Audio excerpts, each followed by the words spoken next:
January ஃபுல்லாக பார்த்தோம்னா ரொம்ப அதிகமான ஸ்கெடியூல் பண்ணுறது, இந்த வருஷத்துக்கான டார்கெட் செட் பண்ணுறது, அந்த மாதிரியெல்லாம் கொஞ்சம் வேலை பிஸியாக இருக்கும். ஸோ அதனாலேயே என்ன ஆக ஆரம்பிச்சிருச்சுன்னா, அது சம்மந்தமான கான்டென்ட் வந்து டெலிவரி பண்ணுற மாதிரி ஆக ஆரம்பிச்சிருச்சு. ஒரு கோட் ஒன்று படித்தேன். அதாவது வந்து நாளைக்கு டே எப்போ ஸ்டார்ட் ஆகுதுன்னா இன்றைக்கி நைட்டில் வந்து ஸ்டார்ட் ஆகுதுன்னு சொல்லி அந்த டே படித்தேன். ஸோ அது மூலிமா நம்ம அடுத்த வருஷம் ஒரு விஷயம் ஆரம்பிக்கணும்னா அதுக்கு வந்து இந்த வருஷம் நம்ம வேலை பார்த்து வச்சுருக்கணும். அது லாஸ்ட் இயர் வந்து நான் ஒரு சில வேலைகள் பண்ணி வச்சுருந்தேன். அதெல்லாம் இந்த வருஷம் நடக்க ஆரம்பிச்சிச்சு. இந்த டிசம்பர் எண்டு ஜனவரி ஸ்டார்ட்டில் அந்த மாதிரிலாம் ஒரு 2-3 வருஷமாகவே ஒரு கொண்டாட்டமாக தான் போயிட்டுருக்குன்னு வைங்களேன்.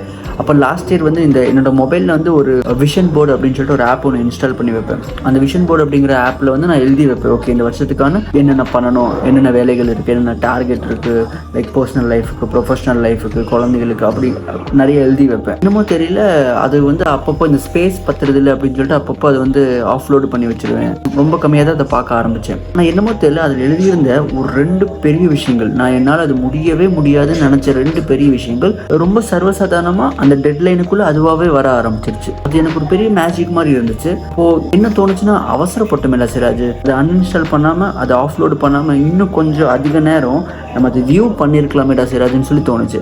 இப்போல்லாம் சண்டேஸில் இல்லைனா எப்போல்லாம் லைக் ரேண்டமாக டைம் கிடைக்குதோ அப்போ மட்டும் ஓகே என்ன இருக்குது அப்படிங்கிறது மட்டுமே தான் பார்ப்பேன். அதை அதிகமாக கூர்ந்து கவனிக்கிறது கிடையாது. அப்போ தான் தெரிஞ்சு தப்பு பண்ணிட்டோம்டா சிராஜ், நம்ம அதை இன்னும் கொஞ்சம் பெட்டராக பார்த்துருக்கணும்டா சிராஜ் அப்படின்னு சொல்லி தோணுச்சு. அப்போ தான் இந்த வருஷம் மறுபடியும் என்ன பண்ணேன்னா, அதை ஃபுல்லாக உட்காந்து ரெடி பண்ணலாம் அப்படின்னு சொல்லிட்டு அதில் எழுதுறதுக்கான வேலைகள் எல்லாம் அப்படி யோசிச்சுட்டு போயிட்டு இருந்தேன். அப்படி யோசிக்கும் போது சடனாக தோணுன ஒரு விஷயம்னா, ட்ரீம் பிக்.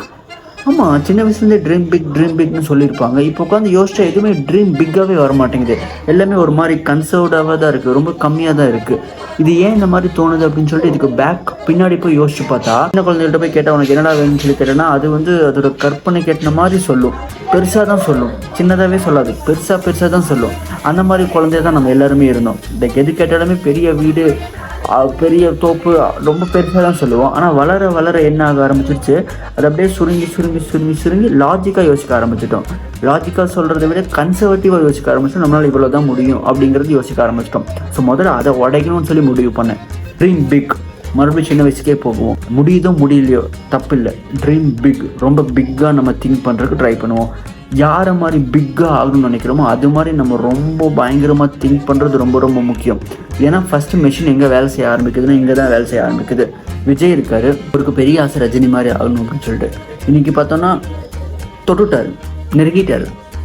அதுதான் ரொம்ப ரொம்ப முக்கியம். நம்ம யாரை மாதிரி ஆகணும்னு நினைக்கிறோமோ அவங்கள ஃபஸ்ட்டு நம்ம அந்த மாதிரி நம்ம திங்க் பண்ணணும். 2வது ஆக்ட் பண்ணுறதுக்கு ட்ரை பண்ணணும். முடியுதோ முடியலையோ எல்லாம் 2வது விஷயம். அதெல்லாம் யோசிக்கவே கூடாது. ஃபஸ்ட்டு வந்து இவன்கிட்ட நம்ம என்ன சொல்கிறோமோ, இந்த மைண்ட் செட்டில் என்ன சொல்கிறோமோ அந்த மைண்ட் செட் தான் என்ன பண்ணணும்னா ஒரு சப்கான்ஷியஸாக ரெஜிஸ்டர் ஆகி அதை நம்மளை புஷ் பண்ணி அந்த வேலையை நம்மளுக்கு வந்து பண்ண வைக்க முடியும். ஸோ இந்த ஒரு பெரிய ஒரு ஆக்ஷனை எடுத்துகிட்டு போகிறதுக்கு ட்ரை பண்ணுங்கள். ஃபஸ்ட்டு வந்து எழுதுறது, லைக் யோசிச்சு விஷன் போர்டு மாதிரி ஒரு விஷயத்த, ஒரு ஆப்பை இன்ஸ்டால் பண்ணி எழுதுறதுக்கு ட்ரை பண்ணுங்கள். நம்பர் 2, அது மாதிரி திங்க் பண்ணுறக்கு ஆரம்பிங்க. யார் மாதிரி ஆகணுமோ அது மாதிரி ஆக்ட் பண்ணுறதுக்கு ட்ரை பண்ணுங்கள். 3வது, இது கொஞ்சம் கஷ்டம்தான், எழுதுகிற பழக்கத்தை கொண்டு வாங்க. என்னென்ன விஷ் இருக்குது, என்னென்ன டிசையர்ஸ் இருக்குது அப்படிங்கிற மாதிரிலாம் எழுதுறது கொண்டு வாங்க. இந்த எழுதுறதுங்கிறது கொஞ்சம் சுலபமாக ஆரம்பிச்சிருச்சு எனக்கு. எப்படி அப்படின்னா ஆப் மூலிமா. கூகுள் கீப் இருக்குது, இது ஐஃபோன் ஆச்சுன்னா லைக் ஐநோட் பேட்ஸ் இருக்குது. ஸோ அதிலெல்லாம் எழுதி வைக்கிறதுக்கு ட்ரை பண்ணுங்கள். ரேண்டமாக ரொம்ப சர்வசாதாரணமாக வாட்ஸ்அப்பில் எழுதிக்கலாம். என்னோட கான்டென்ட்டோட ஐடியாஸில் நான் வாட்ஸ்அப்பில் எழுத ஆரம்பிச்சிட்ருக்கேன். அதெல்லாம் தோன்ற விஷயங்களாம் என்ன பண்ணுங்கள், வாட்ஸ்அப்பில் எழுதி வைக்கிற ட்ரை பண்ணுங்கள். அந்த எழுதி வைக்கிறதெல்லாம் பிடிச்சி லைக் எங்கேயாவது ஒரு இடத்துல பத்திரமா கூகுள் கீப்லேயோ இல்லைனா ஐபேட்லேயோ இல்லை ஒரு நோட் பேடு போட்டு ஃபிசிக்கலாகவோ எங்கேயோ ஒரு பக்கம் அதெல்லாம் ஸ்டோர் பண்ணி வைக்கிறதுக்கு ட்ரை பண்ணுங்கள். லிட்ரலி இந்த 3 விஷயம் ரொம்ப முக்கியமாக இருக்கும். ஸோ இந்த ட்ரீம் பிக் அப்படிங்கிற கான்செப்ட் கீழே இருக்கிற ஒரே ஒரு விஷயம் என்னென்னா, நம்ம ஃபஸ்ட்டு அன்கான்ஷியஸாக இந்த சப்கான்ஷியஸ்க்கு ரெஜிஸ்டர் பண்ணணும். யாரை மாதிரி ஆகிறோம் அப்படிங்கிறத ரெஜிஸ்டர் பண்ணணும். அது ரெஜிஸ்டர் பண்ணதுக்கப்புறம் 3வது வேலை அது மாதிரி லைக் நம்ம எழுதி வச்சு ஃபாலோ பண்ணுற வேலை. இந்த 3 வேலை பண்ணோம் அப்படின்னா கண்டிப்பாக அடுத்த வருஷம் நம்ம நினைக்கிற வருஷமாக இருக்கும். ரொம்ப ரொம்ப முக்கியமான விஷயம் என்னென்னா, இதை ஒரு நாள் பண்ணக்கூடாது. இதை அப்பப்போ ரிவ்யூ பண்ணிக்கிட்டே இருக்கணும், இதை அப்பப்போ கவனிச்சுக்கிட்டே இருக்கணும். ஸோ அப்போ தான் என்ன ஆகுனா அதில் ஃப்ரிக்ஷன் அதிகமாகி அது ஒட்டும். சரிடா ட்ரீம் பிக்னு ஆயிடுச்சு, இங்கே வந்து பண்ணிட்டோம், ஆனால் அது எப்படி எக்ஸிக்யூட் பண்ணுறது அப்படிங்கிற ஒரு ஐடியா இருக்குல்ல. அதை எக்ஸிக்யூட் பண்ணுறதுக்கு இதுக்கு முன்னாடி ஒரு வீடியோ போட்டேன் 2025 தம்ப்நெயில் வேணால் நான் போஸ்ட் பண்ணுறேன்.